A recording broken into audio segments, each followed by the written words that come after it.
여러분의 아침을 함께합니다. 94.5MHz YTN 뉴스 FM 신율의 출발 새아침.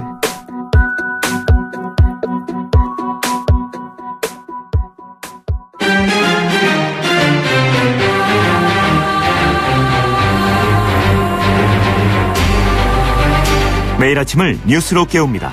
신율의 출발 새아침. 오늘은 한국과 중국이 외교관계를 수립한 지 25주년이 되는 날입니다. 하지만 양국이 공동행사는 없고 각자 기념 행사를 치르는 것으로 알려지고 있는데요. 이 사드 문제 때문일 수도 있지만 사드로 상징되는 한반도에 대한 미국의 영향력 확대에 대해 불만을 표출하고 있는 중국의 상황인식도 한몫하고 있다는 생각입니다. 북한을 통제할 수 있는 능력을 가지고 있다는 중국, 그리고 25년 전에 비해서 비교할 수 없을 정도의 기술과 경제력을 갖게 된 중국. 이 중국은 앞으로 어떤 위상에 걸맞는 지도력을 보여줄지 지켜보겠습니다. 분명한 것은 지도적 위치란 경제력이나 군사력만 가지고는 안 된다는 점입니다. 그래서 중국의 역할과 행동을 지켜봐야 하는 겁니다. 신율의 출발 새 아침, 오늘 순서 시작합니다.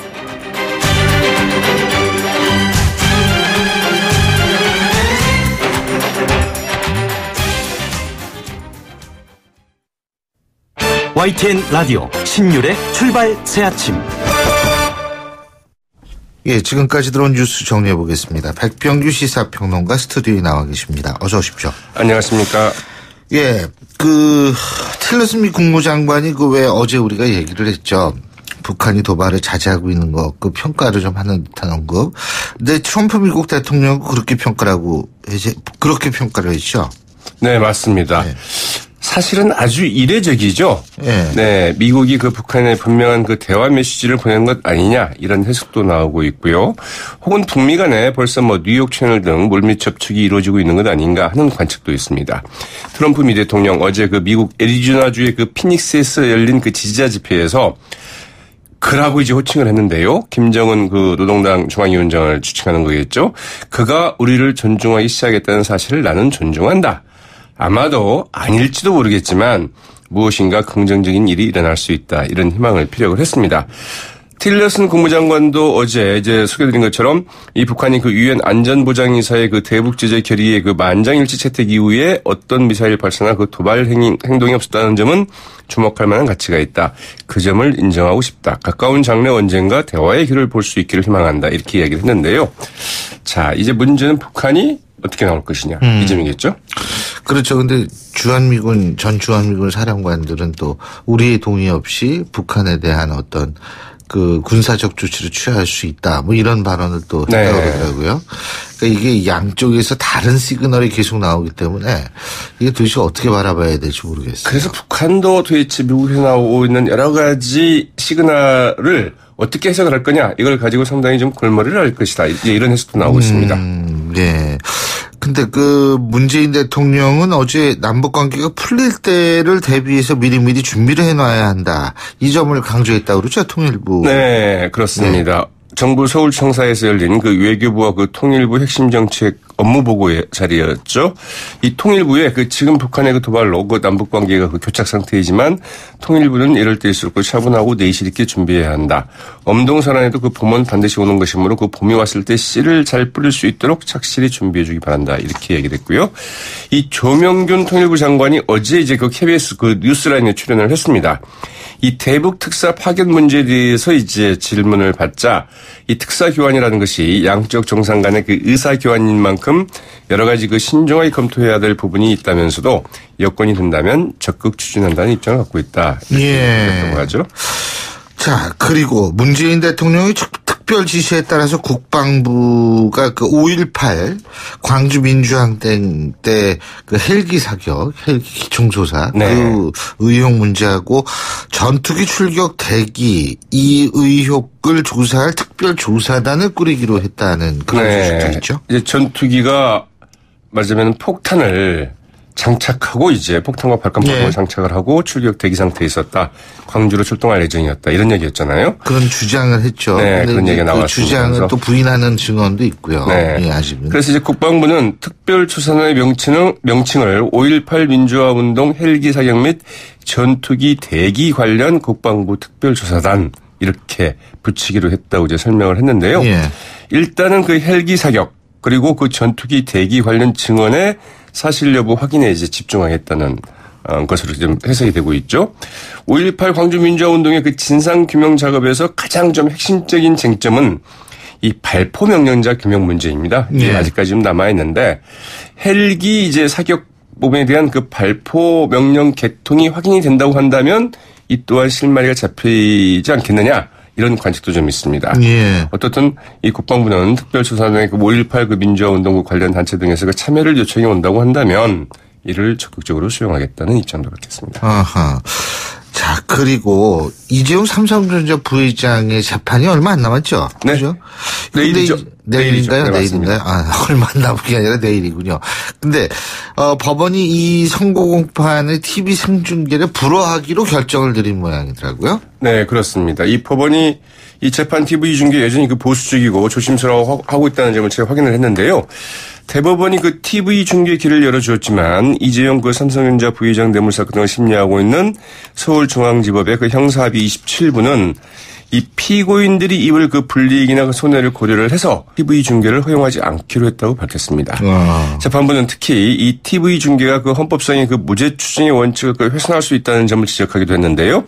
이 대법원은 그 지난달 이제 1, 2심 선고를 생중계할 수 있도록 이제 규칙을 개정하면서 이 피고인의 동의가 있는 경우 혹은 이 피고인이 그 동의하지 않는 경우라 하더라도 이 공공의 이익을 위한 것이라면 그 생중계할 수 있도록 이제 했습니다. 또 그 피고인들에 대한 그 촬영은 금지하고 이 재판부의 그 선고만 중계할 수 있도록 했는데 재판부가 이번 사건에 대한 이 국민적 관심에도 불구하고 이를 허용하지 않기로 한 데에는 이 재판부의 또 신원 노출에 따른 재판부의 부담 이런 그렇죠. 것도 상당히 좀 작용을 한 것 아니냐. 요새는 그 무슨 판결을 내리면은 또 거기에 대해서 그 여론이 문매를 때리는 경우도 있잖아요. 그렇죠. 네. 네. 그러니까 아무래도.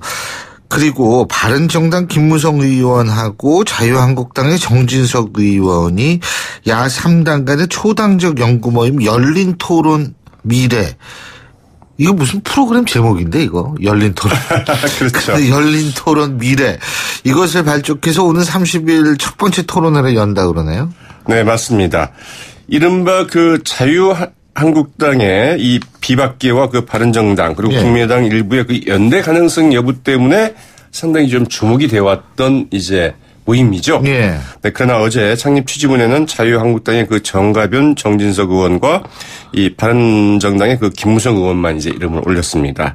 창립 취지문에서 이들은 그 문재인 정부는 출범 전 그 국민에게 약속했던 그 협치 정치가 아니라 이 독단의 정치로 가고 있다.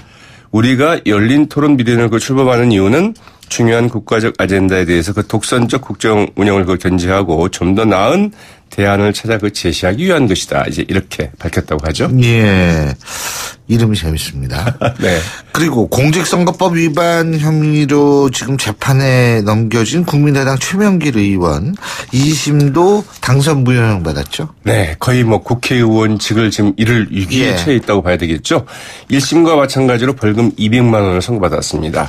20대 국회의원 그 선거운동이 시작되기 전인 지난해 3월 이 선거 사무원으로 그 등록되지 않은 그 이모 씨에게 그 사회관계망 서비스, 즉 SNS를 이용한 온라인 선거운동을 해달라고 부탁하면서 200만 원을 건넨 혐의를 받았죠. 이 차명길 의원은 그 선거와 무관하게 북콘서트를 도와준 대가로 지급한 것이다 이렇게 설명을 했는데 법원은 그러나 이 송금이 선거운동 개시일 그 하루 전에 전달이 됐고 송금 직후에 많은 활동 부탁한다 이런 그 차명길 의원의 그 문자 메시지 등을 근거로 해서 이 같은 해명을 이제 그 받아들이지 않았습니다. 예, 잘 알겠습니다. 오늘 말씀 잘 들었습니다. 고맙습니다. 네, 고맙습니다. 예, 지금까지 백병규 시사평론가였습니다.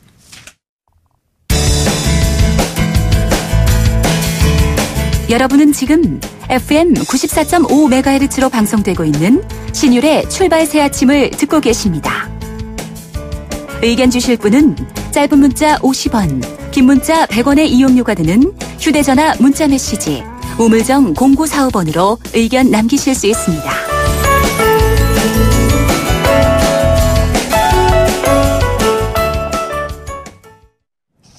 검찰이 국정원 적폐청산 TF의 조사 내용을 바탕으로 이명박 정부 시절 국정원이 민간인 댓글 부대를 운영했다는 의혹에 대한 수사에 나섰는데요.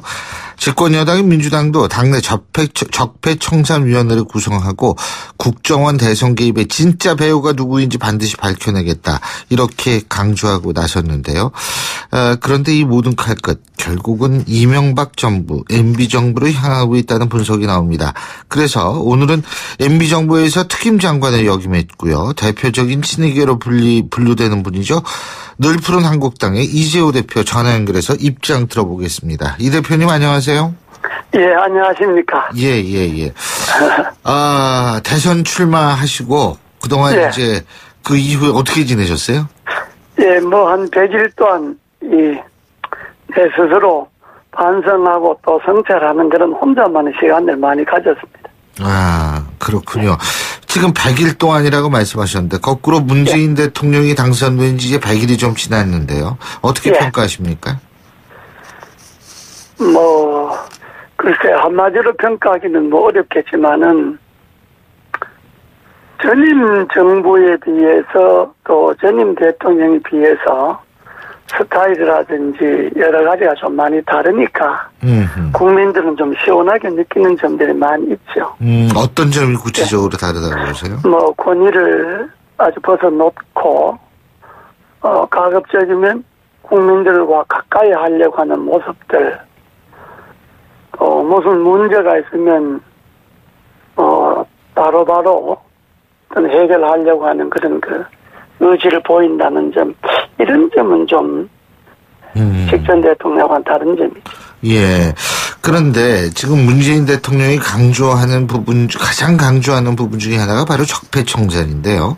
예. 이 국정원 산하 적폐청산 TF 지금 상당히 활동을 활발히 하고 있는데 결국은 MB 정권을 향하고 있다 이런 얘기가 나오고 있는데 어떻게 보십니까? 이 얘기가 맞다고 생각하세요? 그래서 저도 언론에서 그런 기사를 많이 봅니다만은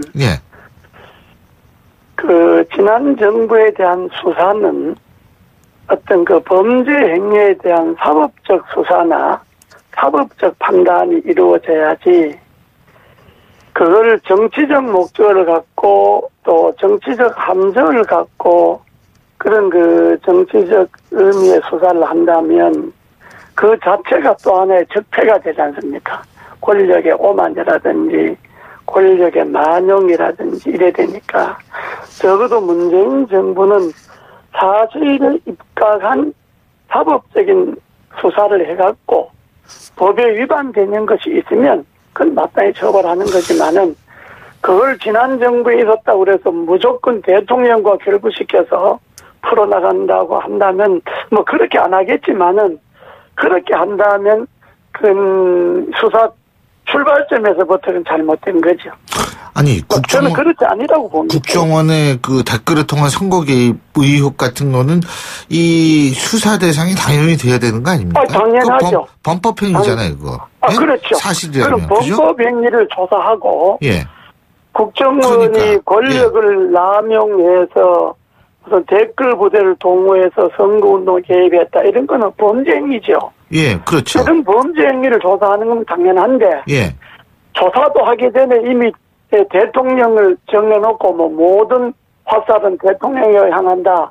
모든 화살은 연대를 향한다. 이걸 먼저 여권에서 가정을 해놓고 수사에 들어가면 검찰이 그 수사에 대해서 압박을 받는다면 이건 정치적인 수사가 된다. 이 말이죠. 내 말은. 그런 가정을 갖고 있다고 보세요, 지금? 아직은 수사 중인 거니까 그렇게 언론에 기사는 저도 봤습니다만은 대한민국 검찰이 정권 바꿨다고 그렇게 무모하게 하겠습니까? 사실은 사실대로 해야지. 그러면은 이런 범죄 의혹이라는 건 그냥 국정원 자체적으로 했다? 아니 그건 자체적으로 했는지 누가 시켜서 했는지 내 말은 조사를 해서 사실에 입각해서 문제를 다루어야지 먼저 정치적으로 관역을 정해놓고 목적을 정해놓고 끌고 나가면 안 된다 이 말이죠. 예. 조사해갖고 사실에 뒤에 배우가 누가 있든 그게 사실로 밝혀지면 그거야. 근데 그 사실을 밝히는 과정에서 이명박 전 대통령의 수사는 불가피한 거 아니겠습니까? 네, 그걸 상정할 필요는 없죠. 뭐 단서가 나오거나 뭐가 나와야지. 먼저 이명박 정부의 국정원 하나 있었다 그래서 모든 게 다 이명박과 연관된다. 이런 것을 설정해놓고 수사에 들어가면 그거는 옳지 않다. 내 말은 이 말이고, 만약에 국정원이 국정원의 권력과 자금을 이용해서 민간인을 동원해갖고 선거에 개입하는 댓글을 달았다라고 한다면 그건 철저하게 진상을 조사를 해야죠. 그거 당연하죠. 근데 네, 왜 그러냐면 원세훈 전 국정원장도 이 국정원장이라는 게 국정원장 혼자 하는 게 아니다. 이런 얘기를 했거든요. 예? 네, 글쎄 제 말은 그것을 부정하는 게 아니고 그거는 사실을 조사해 봐서 사실에 입각해서 모든 것을 처벌하거나 수사하거나 해야지 먼저 가정을 해놓고 조사에 들어가면 그 오류를 범한다 이 말입니다. 근데 지금 그 자꾸 가정 말씀하시는데 지금 검찰 수사가 그런 가정을 갖고 하는 것 같으세요? 아니 제가 말하는 거는 검찰 수사를 말하는 것이 아니라 언론에서나 정치권에서나 여당 의원들이 나와서 뭐 모든 화살이 MB로 향한다는지 이거는 MB 정권을 수사한다든지 이런 걸 자꾸 이야기하잖아요. 그렇게 해놓고 검찰이 수사하면 안 된다 이 말이죠.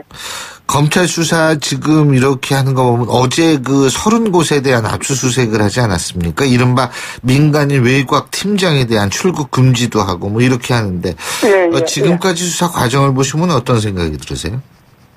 그래서 저는 뭐 검찰 수사 중인 사건을 뭐라고 말할 건 없지만은 일단 혐의가 밝혀지고 수사 의뢰가 온 거면 수사를 하려면 초기에 신속하게 빨리빨리 해야죠. 나 그런 건 잘한다고 봅니다. 제가 또 한 가지만 그냥 그 이명박 정부 하에서 이제 일을 맡으셨으니까요. 그 맡으셨었으니까 여쭤보는 건데 뭐 이 SNS의 중요성이라든지 이런 거를 대통령이 자주 강조했었습니까 그때? 뭐 대통령이 고른 사안에 대해서 뭘 강조하고 그러겠습니까? 그건 뭐 실무자들이 능력에 이제 정부의 기관장을 하면요. 모든 걸 대통령은 말 한마디로 하는 게 아니고 기관장의 대장에 의해서 해야 될 것은 하고 안 해야 될 것은 안 하고 그렇게 하는 것이죠. 그게 정부지. 뭐 대통령 입만 쳐다보고 하면 그게 정부가 되겠습니까? 그러면은 그런 거에 대해서는 전혀 그 이명박 정부에 계실 때 그 들어보신 거나 뭐 이런 거는 전혀 없다 이 말씀이시군요. 그죠? 아니 대통령이 뭐 공식적인 자리에서 뭐 그런 소소한 문제를 직접 이야기하거나 그렇게 하겠습니까? 뭐 사적인 자리에서도 그런 얘기는 들어보신 적이 없고요. 뭐 저는 뭐 별로 저하고는 뭐 그런 이야기는 하는 건 아니고요. 그러니까 그 MB 정부에 계셨던 분들 상당수가 만일 이런 그 선거 개입 의혹이 사실로 드러날 경우에 이 많은 분들이 몰랐다 이렇게 보시는 거죠, 그러니까. 그거에 그럴 수밖에 없지 않겠습니까? 왜냐 그러면 정부 관계자들이 담당 부서나 해당 부서의 일이 아닌데 그걸 뭐 알거나 관계하거나 뭐 그렇게 할 수가 있겠습니까? 그건 해당 주무부서나 할 일이지. 알겠습니다. 어제 좀 다른 문제인데요. 한명수 전 총리가 이제 불법 정치자금 혐의로 수감된 지 2년 만에 만기 출소하지 않았습니까? 근데 더불어민주당에서는 억울한 옥살이다. 진실을 밝혀줘야 한다. 뭐 이런 얘기인데 이 부분은 어떻게 보셨습니까? 그 들어가기 전에 그 언론에 뭐 MB 지지단체를 뭐 이렇게 자꾸 나는데 MB 지지단체라고 하는 건 MB 선거 때 지지단체를 말하는데 제가 언론에 나오는 건 단체들 이름 주에 MB 선거 때 지지단체는 하나도 없습니다. 그 이후에 뭐 어떻게 된지는 모르겠지만은 그 점을 분명히 밝혀드리고. 아니 잠깐만요. 그 언론에 언급되고 있는 그러니까 댓글에 동원됐다라는 의혹을 받고 있는 단체는 이명박 전 대통령과 무관하다? 이런 말씀이세요? 아니 무관한 게 아니라 선거 때 제가 말하는 거는 MB 대선 과정에서 그 단체 이름으로 지지를 하거나 활동한 일은 제 기억에는 없다 이런 이야기. 그러니까 이름을 바꾼 단체도 있는 모양이던데. 그건 알 수 없습니다. 저는 선거 때 관계한 사람이니까 그 후에 단체들이 어떤 형태로 이름을 바꿔서 어떤 활동을 했는지는 모르겠는데 적어도 우리가 MB 지지단체였다고 한다면 우리가 일상적으로 우리 기준으로 말할 때는 대선 때 MB 선거 운동을 했던 단체를 말하는 거거든요. 그런데 그 단체 이름들을 갖고 대선 때 MB 선거 운동을 했던 단체는 내가 보기엔 없는 것 같아요. 그 위에 이름을 어떻게 바꿨는지는 모르지만. 알겠습니다. 그리고 지금 질문하신 거. 한명숙 전 총리 관계. 옥살이라고 하는 거는요. 저도 10여 년 해봤습니다만은 본인에게서 억울하지 않는 옥살이가 있겠습니까? 본인 입장에서 행복한 옥살이가 있겠습니까? 다 억울하죠. 그러나 이제 그 옥살이의 기준을 본인이 입장에서 본인이 원해서 감옥살이 하는 사람은 이 세상에 없잖아요. 그러니까 판단의 잣대를 사회적으로 또 법률적으로 어떻게 평가하느냐 이 문제지 본인이 입장에서야 다 억울하죠. 그렇지 않겠습니까? 근데 지금 야당 쪽에서는 그렇게 억울하면 국정조사를 하자 아니면 재심 신청을 해라 이렇게 나오거든요. 그것도 말이 안 되는 이야기고 그거는 감옥 안 살아본 사람들이 하는 소리고. 그러나 제가 말씀드렸지만은 본인이 입장에서 억울한 옥살이라고 해서 대법원의 판단에 의해서 2년 동안 본인이 조용하게 잘 살고 나왔는데 정치권에서 이게 억울하다, 억울하지 않다, 또 무슨 법원이 잘못했다, 검찰이 잘못했다 이렇게 들고 나가는 거는 그거는 여당이 만약에 끌고 나간다면 그는 정권 바뀐 것에 대한 오만이고 그건 아주 오만스러운 이야기죠. 그러나 또 야당이 그걸 갖고 또 잘했다 법위에서 받아차 또 이렇게 들고 나오는 것도 그것도 맞지 않는 이야기고 그냥 2년 동안 살고 나오셨으니까 본인 입장에서 생각하도록 그런 것이지 이게 진짜 2년 동안 그러면 2년 동안 살도 안에 그 문제를 제기하든지 해야지. 그때 야당이라 하더라도 2년 동안 살도 안에 의정부 교도소 앞에 가서 데모를 하든지 과문에서 촛불 들든지 해야지 2년 동안 가만히 있다가 다 살고 나왔는데 지금 와서 그걸 거론하는 거는 그거는 본인에게도 도움이 안 되고 또 그건 정치권이 사법부 판단에 감나라 판나라 한다면 저는 사법부 독립 사법부 개혁을 외치는 여당으로서도 그건 전혀 앞뒤가 안 맞는 이야기죠. 그러나 알겠습니다. 본인으로서는 억울하기 짝이 없는 거죠. 그 억울하지 않겠습니까? 잘 알겠습니다. 오늘 시간 관계에서 말씀 여기까지 듣겠습니다. 고맙습니다. 감사합니다. 지금까지 늘 푸른 한국당의 이재호 대표였고요. 신율의 출발새 아침 1부 순서 여기서 줄입니다. 잠시 뒤 2부에서 뵙겠습니다. 소통의 아침을 여는 공정한 목소리 신율의 출발 새 아침. 신율의 출발 새 아침 2부 순서 먼저 광고부터 듣겠습니다. 목요일 아침이죠. 제가 오늘 방송국에 올 때만 하더라도 곳에 따라서 비가 엄청 왔는데 이 교통 상황 어떤지 모르겠네요. 나성숙 캐스터. 네, 현재도 산발적으로 비가 내리고 있어서 고속도로 어제 이어서 사고 소식 많습니다. 서울 외곽순환고속도로 판교 쪽으로 서안암 부근인데요. 13km 지점 4차로와 갓길에서 화물차 부딪히는 사고가 났습니다. 처리 작업 진행이 되고 있지만 여파가 많이 길어졌습니다. 성남 요금소 부근부터 8km 구간에서 꼼짝 않고 서 있고요. 또 일산 쪽으로는 평촌 부근 1, 2차로에서 떨어진 화물을 처리하는 작업 진행이 되고 있어서 이 구간도 차로 변경 주의해서 지나셔야겠습니다. 이후로 장수에서 송내까지 정체고요. 경부고속도로 경기권의 정체는 없는데요. 도심 진입하는데 잠원 부근 사고가 났습니다. 처리 작업은 끝이 났지만 역시 여파 때문에 단련에서 반포까지 정체고요. 이후 한남 진입하는데도 다시금 밀리고 있습니다. 신율의 출발 새 아침 교통정보였습니다. YTN 라디오 신율의 출발 새 아침. 예, 저희가 앞서도 잠깐 말씀을 드렸습니다만 불법 정치자금을 받은 혐의로 수감됐던 한명숙 전 총리가 2년간의 수감 생활을 마치고 어제 출소를 했습니다. 더불어민주당에서는 억울한 옥살이었다라면서 사법개혁을 강조했습니다만 야당에서는 사법정의를 무너뜨리는 것이다라고 반발하고 있는데요. 어쨌든 참여정부에서 총리까지 지낸 대표적인 신노 인사인 만큼 향후 정치권에서 어떤 역할을 할 수 있을지 또 관심이 쏠리고 있는데요. 더불어민주당 홍영표 의원 전화 연결해서 입장 직접 들어보겠습니다. 홍 의원님 안녕하십니까? 네, 안녕하세요. 오랜만입니다. 예. 아유, 어제 가셨어요? 거기 한명숙 전 총리 출소하시는데? 네네, 어제 갔습니다. 예. 굉장히 반가우셨겠네요. 그동안 면회 좀 가끔 가셨나요? 네네네. 아, 그러셨군요. 예. 네, 어제 새벽 5시에 나오셨죠?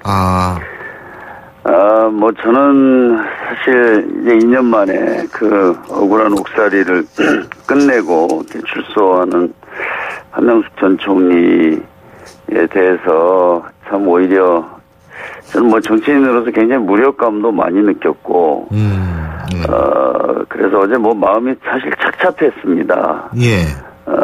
저희가, 이렇게 진실을 제대로 밝히지 못하고, 결국은 어제 이제 만기 출소를 하셨는데, 아무튼, 그럼에도 불구하고, 어제 이제 출소를 해서, 앞으로, 한명숙 총리와 둘러싼 이 재판은 사실 2009년도부터 시작했지 않습니까?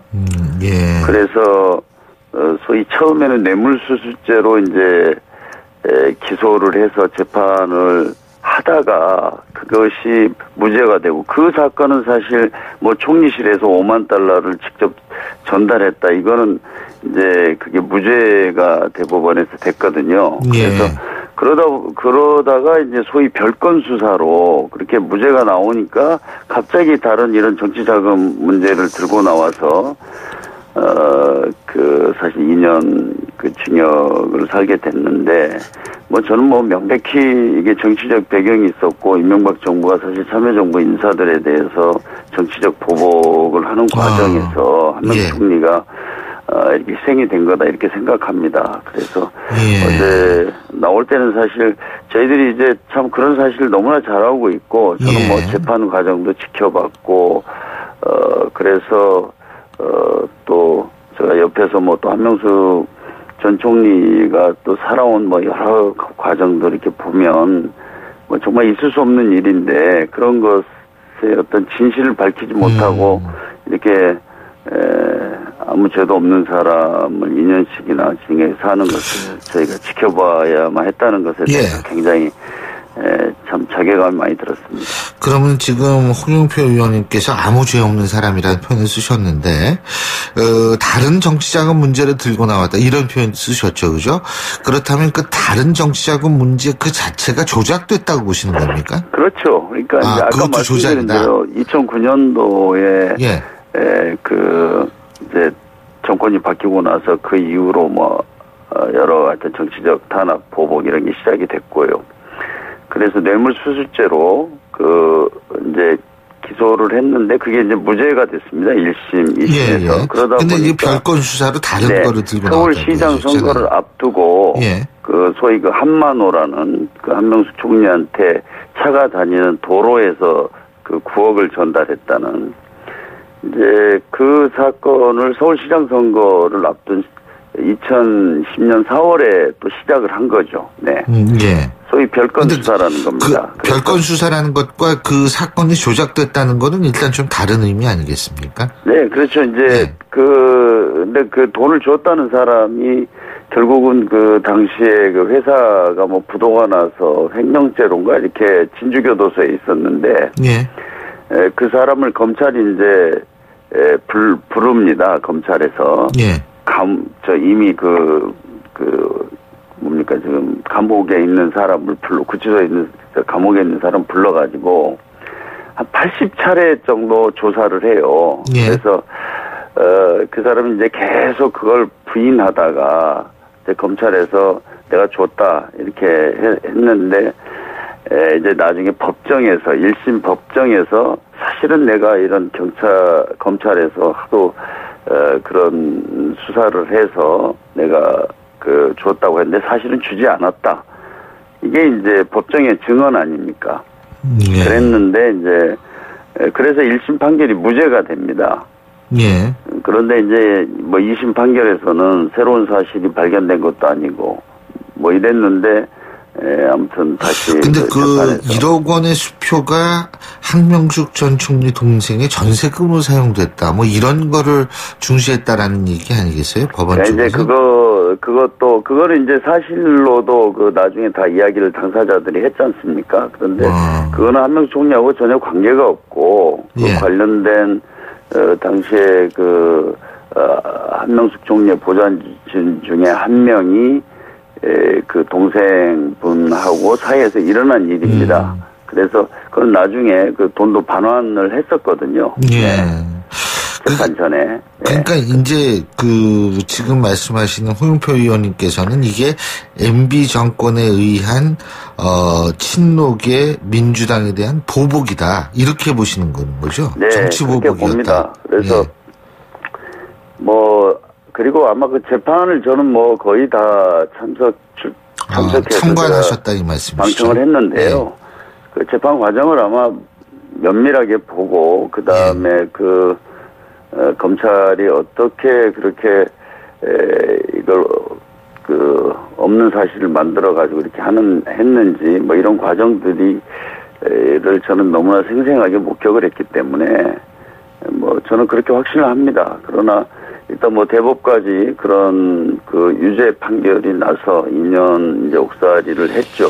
그래서 뭐 지금 단계에서는 아무튼 뭐 제가 그렇게 개인적으로 믿는 것하고 또 어떤 그 대법까지 판결이 난 것 이 사이에서 어떻게 진실을 밝혀나가야 될 것인지 이것이 과제라고 생각합니다.